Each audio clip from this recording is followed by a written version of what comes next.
All right. That was fun. I could get used to that.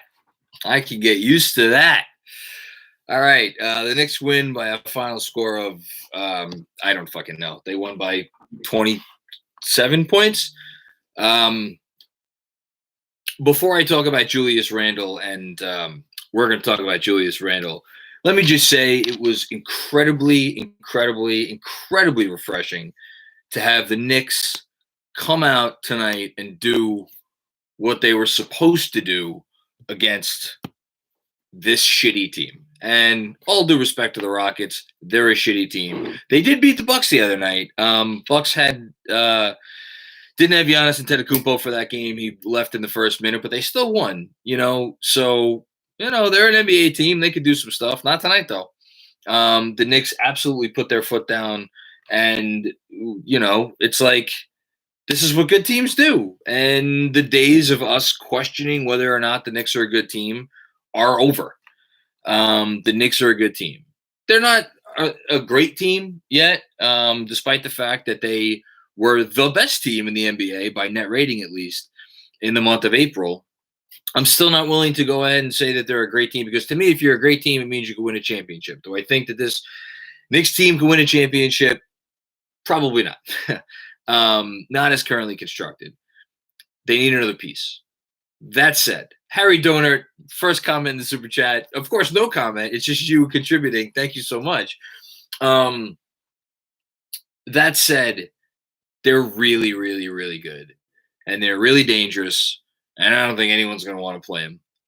I don't care who you are. I don't care if you're Brooklyn. I don't care if you're Philly. I don't care if you're Milwaukee. I think if you're a team that hopes to win a championship this year, I think you would much rather have your road to that championship not contain a matchup with the New York Knicks, because you're not going to be able to fuck around. And you're going to have to be tuned up for every game. And that's what it's going to be. David Futternick, you're my hero. Julius Randle for president, why not? So here's the one thing I will say about the great team conversation. I don't think they're a great team yet, because great teams have two guys on it that can get their bucket really whenever they want. And some of them have three. You need at least two. The Knicks right now have one. However, I think the guy that we got has entered the conversation. Thank you, Ravi Mehta. I have nothing to say. I'm just happy. I'm just happy too. It's happy times. It's happy times. We're all William Worldwide West. He has entered the conversation for a guy that can be, I'm going to say it, he's entered the conversation for a guy that could be the best player on a championship team. And I'm going to say that because I don't know what else he has to do that he hasn't done already to enter that conversation. His perimeter game right now,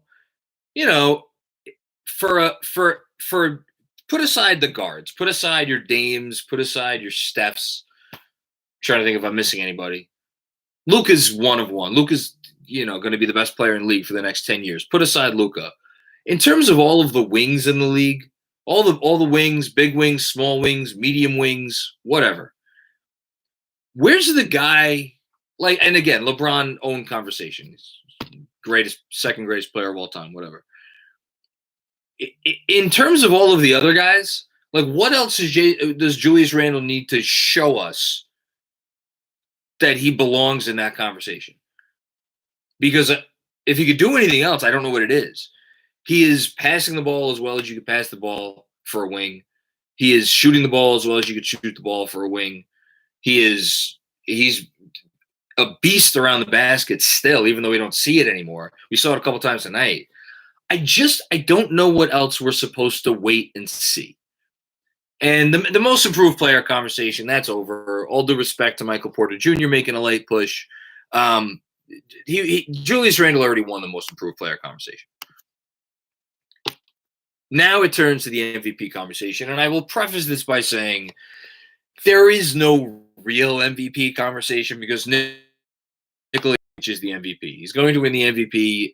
It honestly should be one of the votes in NBA history that is closer to unanimous than not. Because he's been that good and he's that far and away above everybody else. But after you get past Jokic, I want to have the Julius Randle conversation in terms of, does he go second, third, fourth, fifth on your ballot? He belongs there somewhere. I'm going to make the case in a second. First, I want to get some of our Super Chat comments. Greg Film Stuff. Do you regret the Knicks not going after Kevin Porter Jr. since we could have gotten him for pennies? Also, do you think people have overblown this Western road trip? No, I don't think you've overblown the Western road trip because I think the 4 teams that they end the trip with are arguably 4 of the top 5 or 6 teams in the league. And no, I'm glad they didn't go get Kevin Porter Jr. I think aside from Julius Randle, chemistry is the MVP on this Knicks team, and I don't want to fuck with that. So good question, but I'm very, very happy with where we are at in terms of the players that are on our roster. And yes, that means I would rather have Theo Pinson than Kevin Porter Jr. Might sound insane, but I would. Stevens Guillaume, great win. They did what they were supposed to do. Watching Elf play makes me want to wake up and choose violence. I said this on the halftime Zoom. He took 3 shots within 5 or 6 feet of the basket in the first half, and he didn't hit rim on a single one of them. 2 got blocked, 1 was an air ball. It's tough to do. They're, whatever. What do you want to say? They're much better with Alfred Payton off the floor. And I'll have some numbers to back that up in tomorrow's newsletter, which check out. It's free for everybody. It's the free Monday edition. So if you're not subscribed to the Knicks Film School newsletter, at least subscribe for the free edition because you're going to have some good stats in there tomorrow, mostly by Julius Randle. Al Diddy, thank you for your contribution. Macri, your content is great. Thank you, Al Diddy. We're a great team. I was at the Suns game on Monday, and we showed them that we're a force. Let's go. Let's go, baby. I agree. We're a force. None of the good teams, none of the great teams want to see us. Kelsey Steele, Obi looks so hesitant when he drives to the basket, overthinking times 100 right now in those plays. I don't think he's overthinking it as much as he was in the beginning of the year. He is still overthinking it a little bit.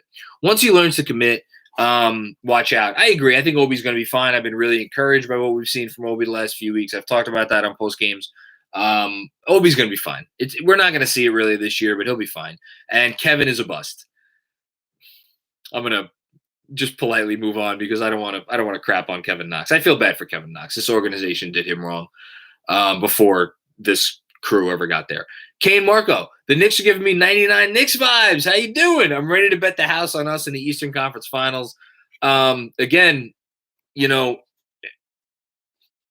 look, let's see what happens. I don't know whether we're going to be the 4 seed, 5 seed, 6 seed. Celtics lost tonight. That's great. Heat won, unfortunately.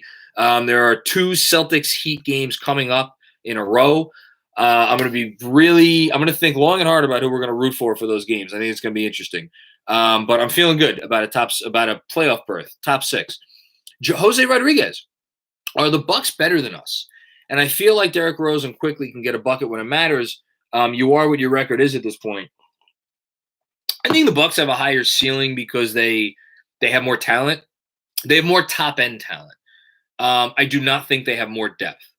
After their first 3 guys, I don't have a ton of faith in any of those dudes, but I have such immense respect for Drew Holiday and Chris Middleton, and Giannis Antetokounmpo is an alien. We just haven't really seen him figure it out all the way yet. I don't know if he's going to figure it out in the playoffs, but I do trust Tibbs to have a game plan to, do something against Giannis. They're not going to let him run rampant. Or if they do let him run rampant, they're going to make sure they hone in on those other guys. Point is, I think Tibbs is the better coach in that series. And I don't think the talent discrepancy is so great, top to bottom, that we should be ruled out. I'm very excited to see that series if and when it should transpire. And last super chat before I get to my Julius Randle. Actually, no, we got one more. Before I get to my Julius Randle MVP conversation. Obvious thing we're missing from Julius's resume. Big time playoff showing. Bernard King used to slay the Celtics, which cemented him as a legend in New York. We'll see what he does. He hasn't been to the playoffs, so we don't know. And CT Pittman, of course, my man CT Pittman. How you feeling if Nerlens is out tomorrow night? Taj and Pell will have it tough for us Valanciunas. Yeah, you know what? That's going to be tough if Noel is out. That said, I'm not sure I have a ton of faith in Noel against Valanciunas, and that's obviously no shade on Noel. Valanciunas is he is a fucking hog, man. That dude. I mean, I think we were probably going to see 30 minutes of Taj regardless. You know what? If Noel's out, why not give Julius a run at the 5? I know they no longer need to do that to get the maximum amount of shooting that they need on the floor, but because Val is big, but Julius is big. And Val doesn't he like Julius has trouble with vertical threats. So, we'll see. We'll see what happens. I wouldn't mind seeing Julius at the 5 a little bit, but we'll hopefully Noel plays. I'll just say that. All right. Pulling up Tibbs post-game presser right now. See what we got. I don't think he's at the podium yet. Nope, not at the podium yet. Okay. We got one more super chat. Jeremy Anselson. Macri, you're a legend. That being said, I saw a video of Mitch working out. Thank you, by the way, Jeremy. Any word on whether he has a chance of coming back for the Eastern Conference Finals? I think it's just a matter of comfort with him. I don't think they want to push him. I'm skeptical. About whether they want to push him. That's my fear. I think he could be in a place where he could physically give it a go, but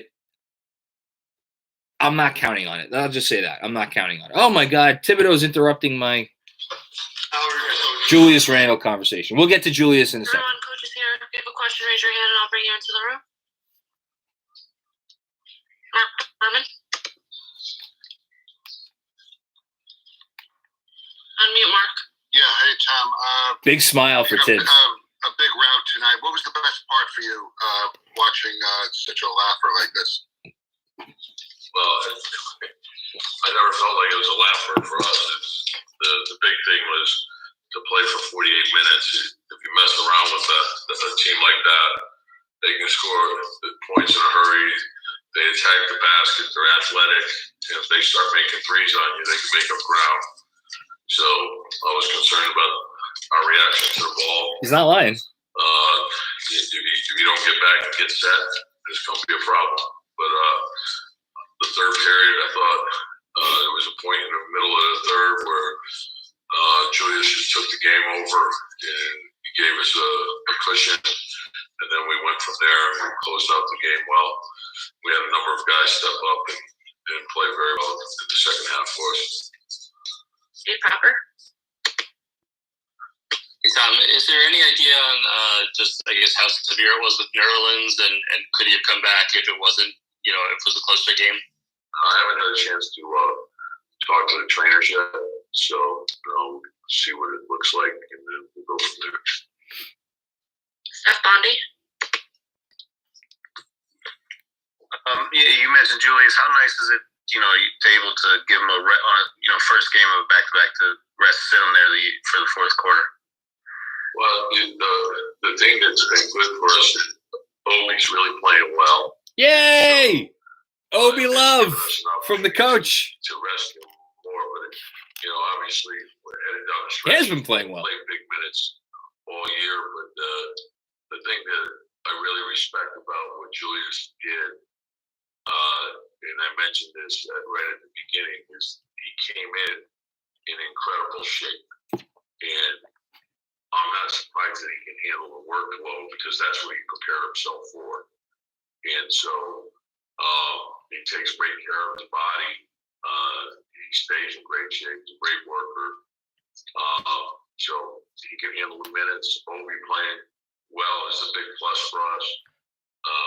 Quick has been terrific. I thought Taj was unbelievable.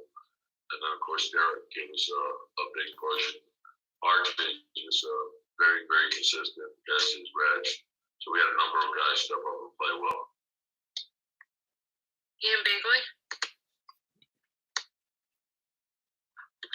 Tom, if you don't have Nerlens, let's say for tomorrow, is it as simple as sliding Taj and Norvell up or might you have to Stole go my with question, some Ian. smaller lineups?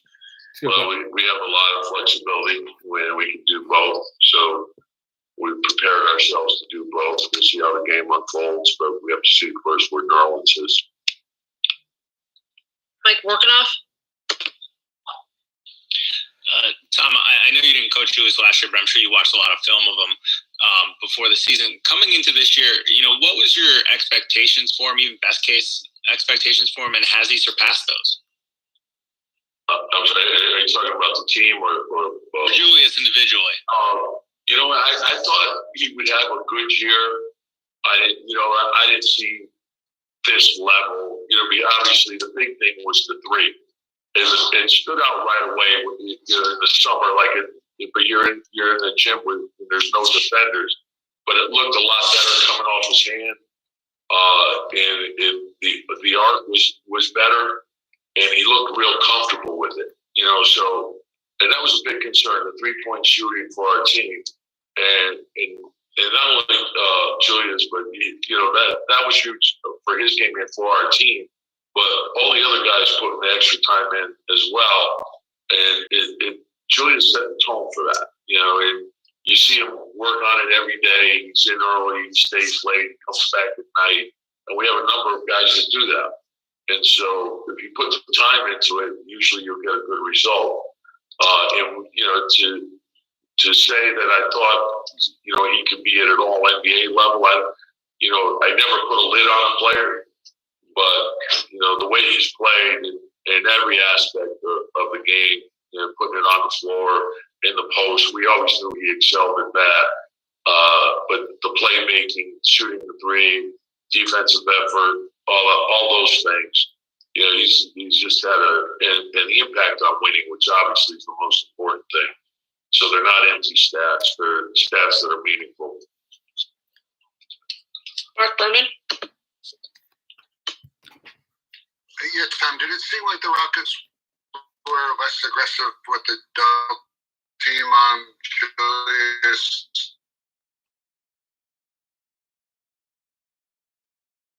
Berman froze. Oh, there we go. They played a lot of zone. They did a lot of switching. They were swarming. But he's seen every type of defense all season long. So all the questions are about Julius, as they should be. Too, with the double team, he's got comfortable attacking zones. He really become very efficient against the switch. So, and you have to guard him all over the floor. So it's not where you can lock into him just in the post or at the elbow, or you got to defend him in pick and roll. You got to defend him as a ball handler. You got to defend him as a catch and shoot guy. So there's great versatility to his game, which puts a lot of pressure on the defense. Thank you, Coach. Yeah, thanks. So I would have liked to ask Coach, and maybe I will get a chance to, at a post-practice media session. I'm going to get to the Super Chat comments in a second, by the way. Whether Julius Randle belongs in the MVP conversation. I wonder what he'd say.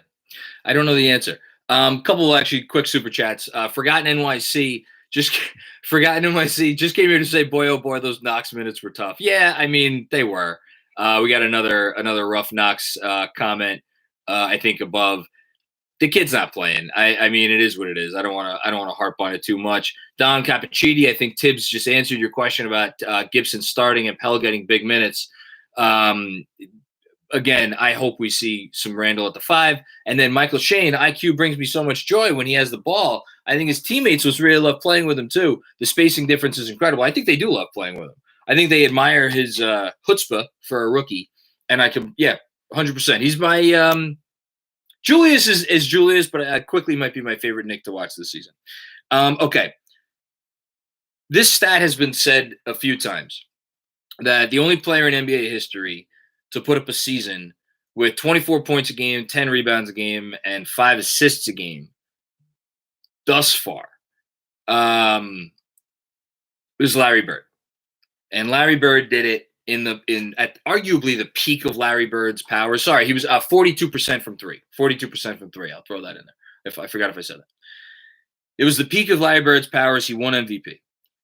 Julius Randle is also putting up 24 points, 10 boards, 5 assists, 42% from 3. He's obviously not going to win MVP, but I think it's worth noting. Larry Bird put up those 3-point shooting numbers. He made 57 threes on the year. 57 threes, or 56 or 57, something like that. Julius Randle, after tonight, is on pace to have 3 times as many made threes as Larry Bird did in that season. Obviously, the game has changed. The 3-point shot is exponentially more of a weapon now than it was in the 80s. I'm not holding that against Larry Bird. But when you talk about the fact that he is a power forward that has stretched the floor to this extent and is commanding the offense to this extent, and he came in tonight, averaging 5.9 assists per game. He got 6 assists tonight. I don't know if he's going to get to 6 assists for the season as far as an average. If he does, he's going to be at 24, 10, and 6. The only guys who have ever done that in the history of the league, 24, 10, and 6, have made it onto the top 5 of the MVP at the end of the year. Most of them, or half of them, I think, or it's going to be most of them, once Jokic wins the MVP this year, have won MVP. Been a couple third-place finishes, and there's been a couple fifth-place finishes. All of them are in the top 5. Again, 24, 10, and 6. There's a reason why those numbers matter, and it's because you don't see big guys who are able to play that role of a big man in an NBA offense, and defense for that matter, also run an offense, and then the stretching the floor part. So when you toss those things into it, and then you toss in the fact that this team was picked to finish last. They were picked to finish dead last. 21.5 wins. That's it. At this rate, there is a possibility that they double their preseason expected win total, which is something that I believe has only happened once in the last 10 years with the Suns, and they didn't make the playoffs. So, and look, we love all the guys on this Knicks team. We love Quickly, we love Bullock, we love RJ, we love Derrick Rose. We love all these guys. There's a reason their win total was projected to be what it was. And that's because there's not a lot of surefire NBA talent on the team. It looks a lot better now. But the fact that he's done all this and he's taken a team from point A to point wherever they are at now. Forget point B. They're like point Q. I just think that needs to get a lot of credit. And put aside Jokic for a second. In terms of your Embiids, missed a ton of games. I'm going to have this in the newsletter tomorrow. Go to my Twitter page if you want to subscribe. Embiid, Kawhi, Harden, LeBron. All 4 of those guys missed a ton of games. And I'm going to have specifics on it tomorrow, but if you look at history and you look at how many games those guys have missed, it kind of says that they shouldn't even be in the race. Now, I think Embiid's going to be in the race. And then you look at, some of the other, the Mavs lost tonight, right? So if the Mavs don't get a top 6 seed, and I don't think they're in 6th, right? They're on the verge of getting a top. Again, precedent says MVPs come from top 6 seeds, or guys who make the ballot come from top 6 seeds. I don't know what more you want. He's done everything to deserve at least being on the ballot. You get 5 names if you're a voter. So you want to tell me, all right, Jokic goes on there. You want to tell me Giannis has to go on there, even though Giannis has missed some games. Giannis has a lot of help. I would argue that the Bucks have disappointed this season. You want to tell me Giannis needs to be on there? Fine. Giannis needs to be on there. He's 2-time defending champ. You want to tell me Luka should be on there? We'll see how the Mavs do. Other than those guys, though, I'm sorry. I think what Julius Randle has given you in playing all but one game is more valuable to his team than what Joel Embiid has given the Sixers in missing 19 games, which is not nothing. So, look, we'll see what happens. I don't think he's going to wind up in the top 5. I don't think he's even going to probably wind up in the top 6 or 7. He'll get votes, though. People will put him 5th. I think it's arguable that people will put him 4th. We'll see what happens. But that's the case. The case is there. For anybody who wants it, the case is there. And you don't need to squint to look at it. You don't need – Chris Paul, I should mention also. Chris Paul's arguably the best player on what's probably going to wind up being the best team in the league. If that's the case, if they finish first, he should also, get some votes as well. But again, Randle, if you want to look at Randle and Paul, there's an argument even against Paul. There's not a ton of guys that have under a 22 usage rate. And right now, Chris Paul is at, I think, 21.7 or 21.8.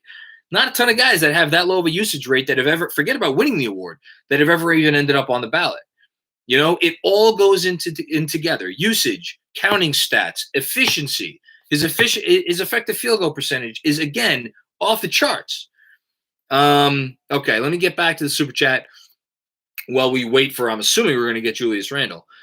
Great start. This is from ML Nair. What is the magic number for clinching no worse than 6th place in the East? We got a little ways to go. We're probably not going to get to that point until the final 3 games, till the homestand, if we indeed get there, which I think we will. Robert Cross, first time, not so long time. It's good to see you, Robert. How freaking good was the Derrick Rose pickup? I'll hang up, eat chicken cutlets, and listen. That is the right move for you, Robert. I think it's the most important. I mean, put Harden aside. Putting Harden aside,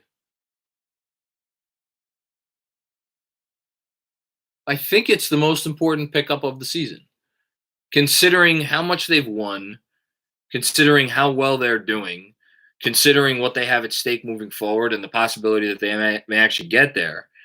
I think it's the most important in-season pickup of the year besides James Harden. Maybe, you know what, Aaron Gordon is pretty significant too, especially now that Jamal Murray went down. I'd put it probably neck and neck with Aaron Gordon.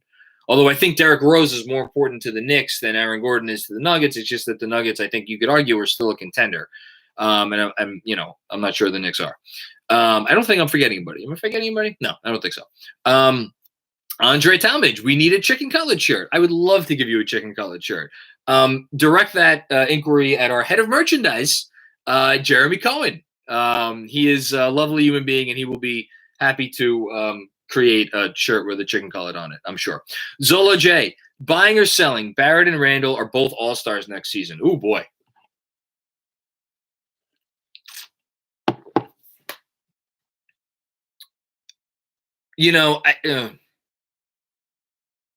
Here's Derek. Buying.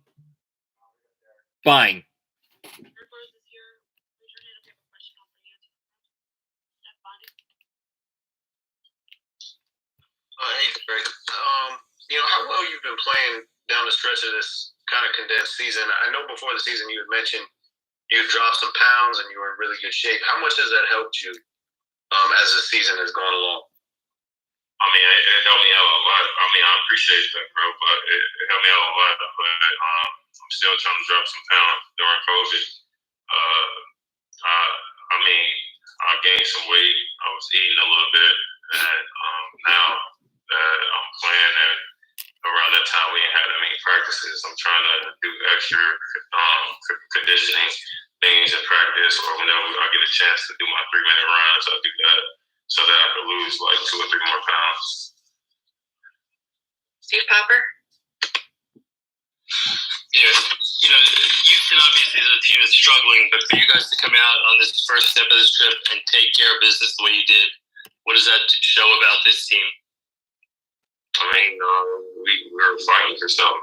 We know that down the stretch, we want to be playing our best basketball and giving our best effort and playing with urgency. And we believe in one another.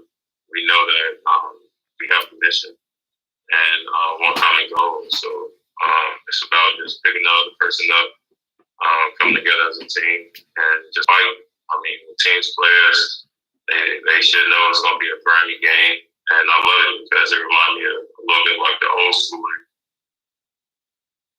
Ian Bagley.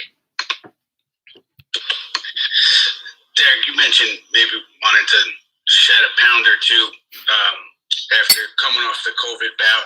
But do you feel like since you've come back to now, is your rhythm all the way back? I mean, is it just your conditioning that has a little ways to go? Where are you with that stuff? I mean, I feel like my rhythm is getting there. I don't think that I'm totally back, but I'm pacing myself.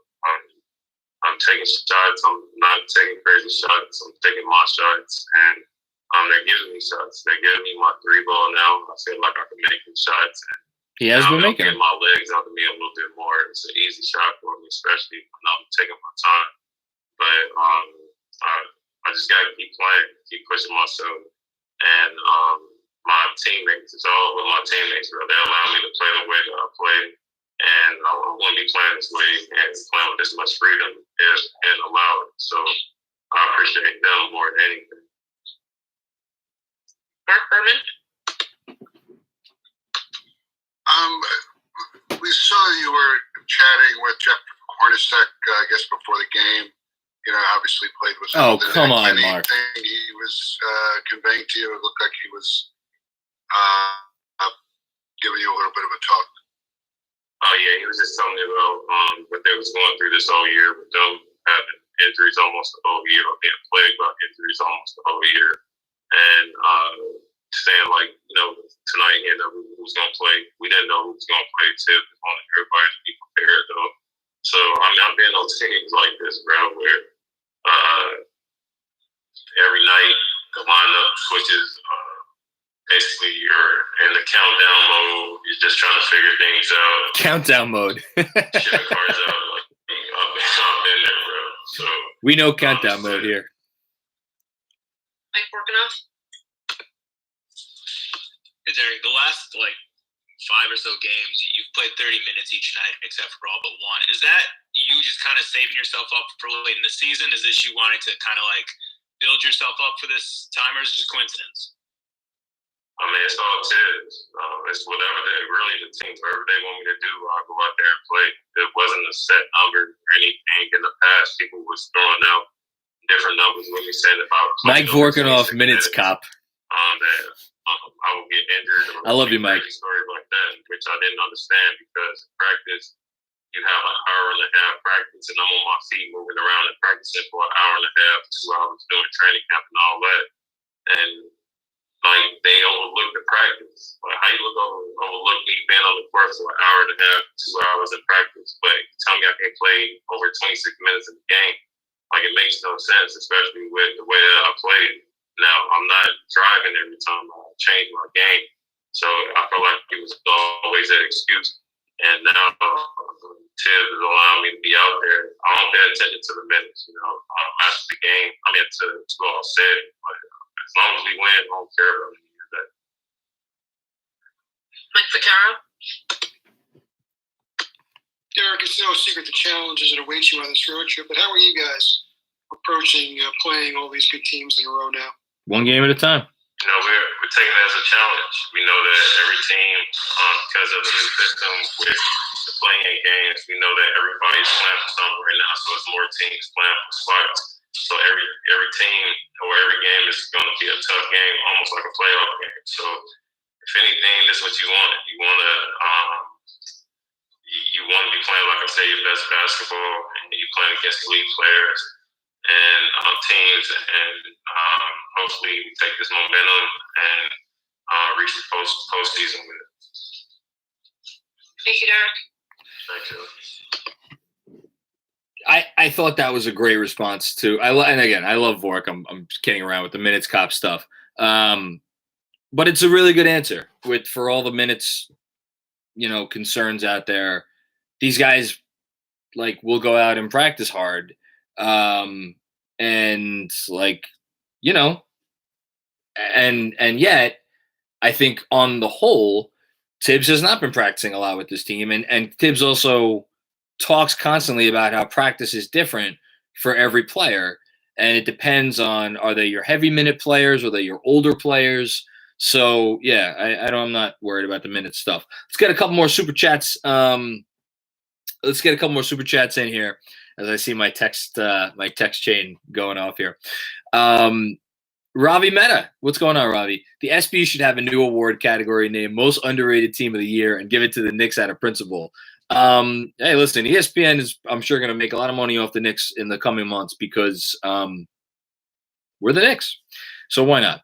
James Chrysler clinched the 500 record. They did clinch a 500 record. How about that? Let's go, baby. On to Memphis. Shit.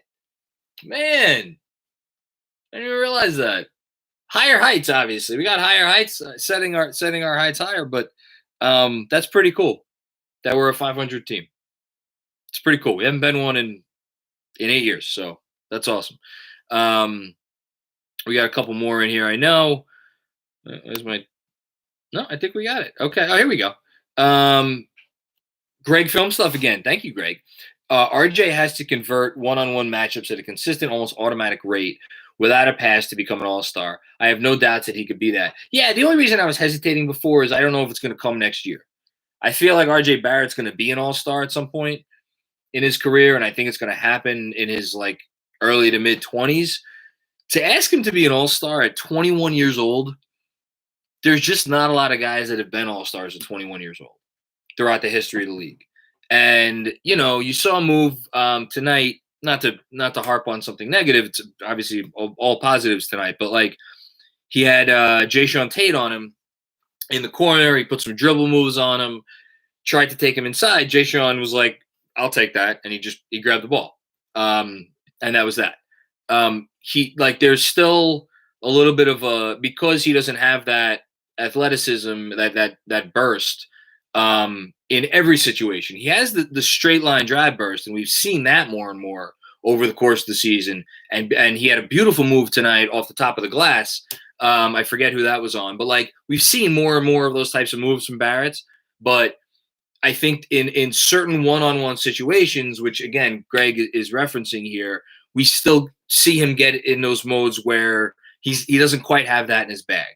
And again, we're not talking about being a top 50 player or a top 35 player. We're talking about being an all-star.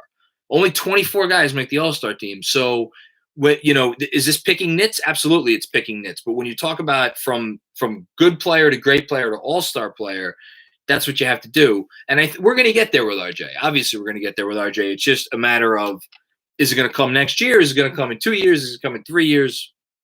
We'll see. Okay. Wait, I'm going to do, wait for one more interview because I have a feeling we're going to get Julius. And I've been getting some Julius questions in. So I feel confident. But before that, let me see what else we got here. Carson Kalem.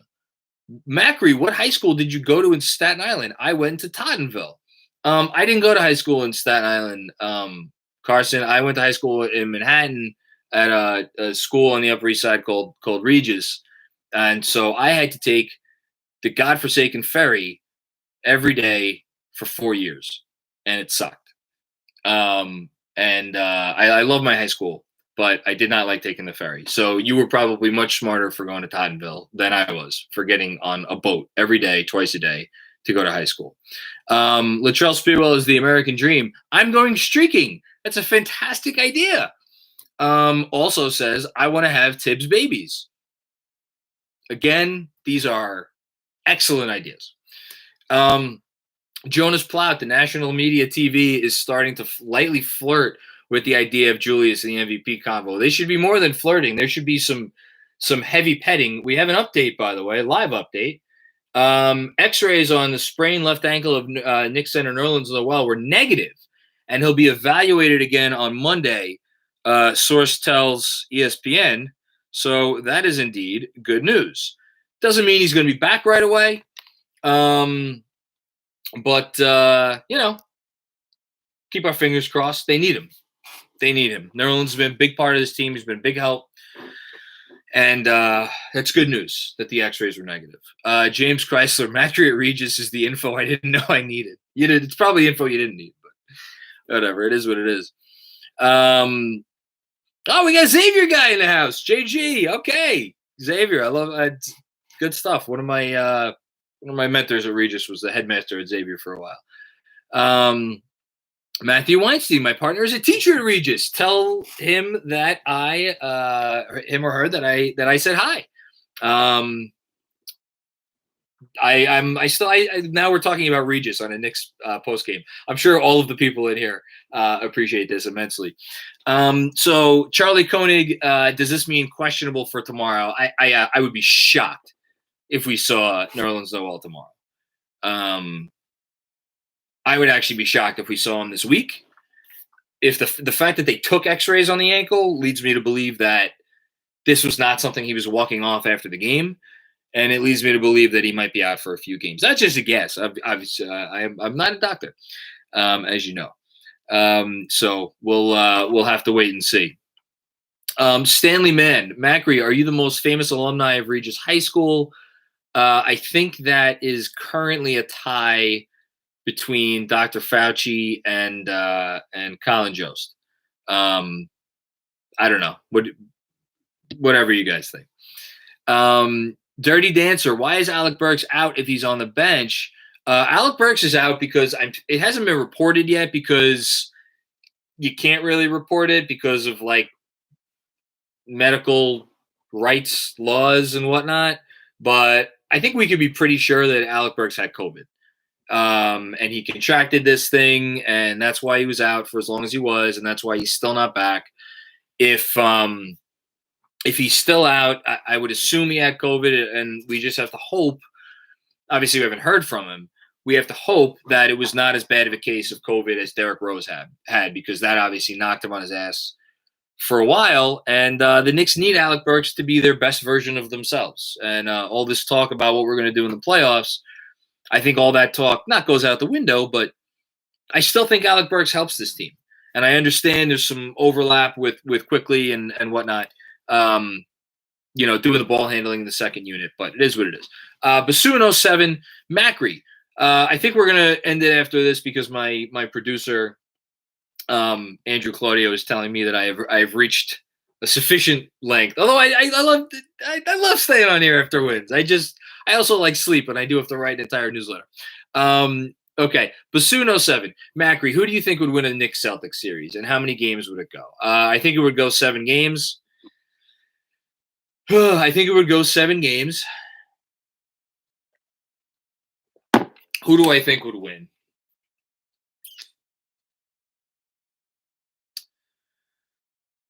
Oh, God. I have a lot of respect for Jason Tatum.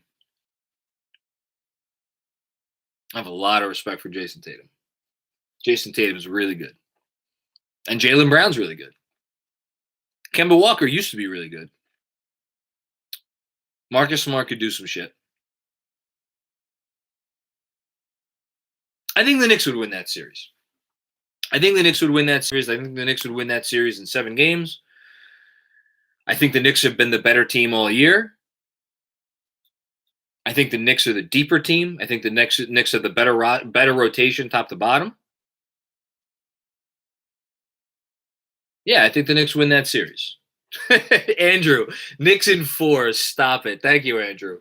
Your lips to God's ears. But again,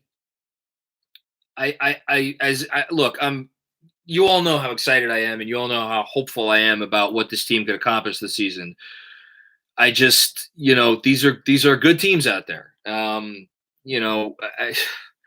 Celtics have not had a good season. It doesn't mean they're a bad team. The Heat have not had a good season. Doesn't mean the Heat are a bad team.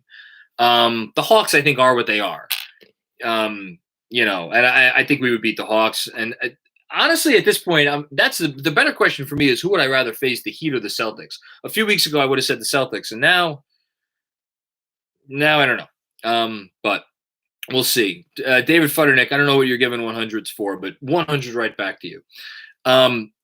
Now what is Andrew saying? Andrew's feisty in the chat. I'm a very upset Mets fan who doesn't like fun right now. Oh, did the Mets didn't do well tonight? I have not seen the final score. Luka got 2 texts today. Did he? Thank you, Jared, for informing me. If I'm not mistaken, he's only 1 or 2 away from a 1-game suspension. That's a shame for him. Jonas Plout, my goodness. Were you considered funnier than Colin Jost at Regis? No, I was not considered funnier than Colin Jost at Regis. Although I will say this. Colin Jost was not like the funniest guy in his class at Regis. He wasn't even close. We had a lot of funny guys. Hey, we got Julius. All right. Julius Randle's here. If you have a question, raise your hand and I'll bring you into the room. Steph Bondi. And you seem to really take it up there in the third quarter. Nice jacket. Were you surprised? I mean, usually look at this jacket. Team, you get swarmed. Can you see that? But it looks like they were sending single coverage at you sometimes. Were you surprised by that too? That's nice. I gotta get me one of those. I really wasn't paying too much attention throughout the course of the game, regardless of what's going on. If I see bodies, I'm just trying to make the right play. So I guess they weren't saying about it. I don't know, honestly. But if that was the case, I am surprised. But, we tied it up in the second half. Made good plays. Defense hyped up. Nice drip. Busted the game up. Steve Popper. Julius, are you ever surprised when you see what guys who weren't with you guys at the start of the year, Taj, Derek, are doing for you down the stretch here? How was no one asking him No, I'm not surprised at all. the MVP question? When we made the trade for Derek, I was really excited. When we picked up Taj, at the beginning of the season or whatever it was, I was really excited for that because I know what they bring to the game. I know what they would bring to our team, and I'm not surprised by it at all. They're already great players, and putting them with a person like Tibbs who they're familiar with, comfortable with, is only going to help us. So I'm excited about what they bring to our team every night. Mark Berman. Not only were you dominating the third quarter, it looked like you were having a lot of fun, smiling, and all that. I mean, is That's unfortunate, Stanley, man. That get you going? No, I always like playing Houston as well, but it really had nothing to do with that.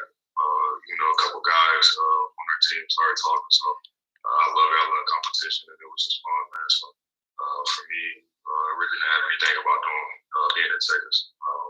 It's first game on a road trip. We got to get off to the right start. Got a tough game versus Memphis tomorrow, so I got to get ready for that. But it had nothing to do with Texas. I don't think much. Ian Bagley. Julius, in the third, it seemed like William Wesley was pretty fired up when you were coming off. Have you ever had an executive that, he's beaming just like that when he's watching games? That's all, man. We here. He's screaming every day. So we here. He's Knicks Film School merchandise. Supporters out there cheering for us every day. So it's amazing to have somebody like that from the front office be that in tune and engage with what we're doing. Makes it a lot more fun. It's a family atmosphere, so I enjoy it every day personally. Culture, baby. Last question, Steph Bondi. It's rare that you get to sit the fourth quarter and only have to play 30 minutes or whatever. You think that's going to help you, going into the second game of back-to-back? It was actually amazing. I enjoyed it. I enjoyed it thoroughly. So excited about it. Whatever. I don't know what Julius has in that bag that he just held up, but I'm curious. All right. This was a lot of fun. I forgot Pablo. Shout out to Pablo Torre, another Regis guy. Little Pablo Torre, as he will always be known to me, because he was a freshman when I was a senior. All right, that's it. So I will see everybody hopefully tomorrow night. After, man, if they got another win, whoo boy, whew, that'd be fun. But I will see everybody after that game, and don't forget. Invite them on the pod. Thank you, Andrew, for that reminder. Don't forget, again, check out all the Knicks Film School merchandise. I have my hoodie hanging up here. Julius just said it. We here. I think that's what our shirt says. Mine's still in the mail. It's not here yet. The link is probably somewhere below this. Newsletter. Subscribe to the newsletter. Free edition tomorrow. Check out the podcast. Slam the thumbs up for your boys. I forget anything? Say hi to Elsa. and Anna. And we will see you tomorrow night.